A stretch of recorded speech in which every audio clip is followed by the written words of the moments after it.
आज मेरी तबीयत ठीक नहीं है, हम कल बात करेंगे। मैंने हाँ बोला और फ़ोन रख के सो गया। रात के 2 बजे अचानक से मेरी आंख खुली। न जाने कैसे उसका नंबर मिला दिया। उसका नंबर दूसरी लाइन पर मसरूफ़ था। 5 मिनट बाद मुझे वापस कॉल आई। उसकी छोटी बहन बोली कि मोबाइल मेरे पास है और आप ही सो रही हैं। अगले दिन सुबह से शाम हो गई लेकिन उसने मुझसे रब्ता नहीं किया। मैंने दोबारा से कॉल की और देखा तो फिर से नंबर मसरूफ़ मिला आ रहा था। 1 मिनट बाद कॉल बैक आई और उसने मुझे कहा कि मैं कज़न से बात कर रही थी। मैं खामोशी से उसकी बात सुनता रहा और फिर कुछ वक्त तक हम दोनों खामोश रहे। फिर वो कहने लगी कि अगर ऐसे ही खामोश रहना है तो मुझे बता दो, मैं कॉल बंद कर दूं। मैंने मुस्कुरा कर कहा, जैसे तुम्हें ठीक लगे। उसने कहा कि ओके, अब मुझे कॉल मत करना। बस ये कहकर उसने कॉल बंद कर दी। मैंने कुछ देर बाद उसे फिर कॉल कर दी। इस बार फिर से उसका नंबर मसरूफ़ आ रहा था। फिर उसने मेरी कॉल अटेंड की और वो बहुत खूब गुस्सा होने लग गई और मुझसे कहने लगी कि मेरी बात ध्यान से सुनो कि मैं अब तुमसे प्यार नहीं करती, मैं किसी और को पसंद करती हूँ। 6 साल का रिश्ता उसने एक पल में ख़त्म कर दिया।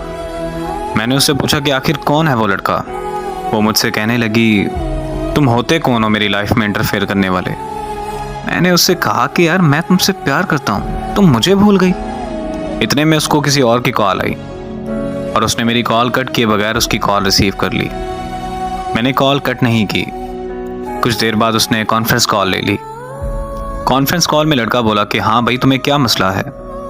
तो मैंने कहा कि तुम होते कौन हो मुझसे ये पूछने वाले। तो वो मुझे कहने लगा कि ओ यार, कॉल कट करो और सो जाओ। तो साथ में ही वो बोली कि नहीं जान, ये ऐसे बात नहीं मानेगा, आप इस पागल को इग्नोर करें और मुझसे बात करें।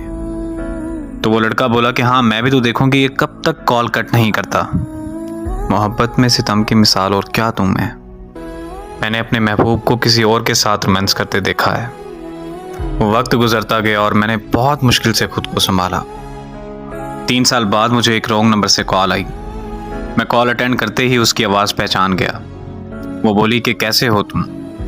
मैंने उसे कहा कि तुम काम की बात करो बस। तो कहने लगी कि तुम मुझसे अभी तक नाराज़ हो। मैं खामोश रहा और फिर पूछा उसने कि तुमने शादी कर ली। तो मैंने पूछा कि तुमने कर ली। तो वो बोली कि लोग जिस्म चाहते हैं, शादी कहाँ करते हैं लोग।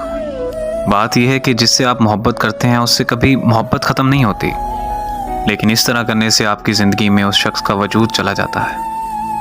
और ज़िंदगी में मोहब्बत होती है, लेकिन उस मोहब्बत का मतलब एक शख्स से वफा करना होता है। और खुदारा मेरी उन लोगों से गुजारिश है कि जिस्मों से खेलकर मोहब्बत के नाम को बदनाम मत कीजिए।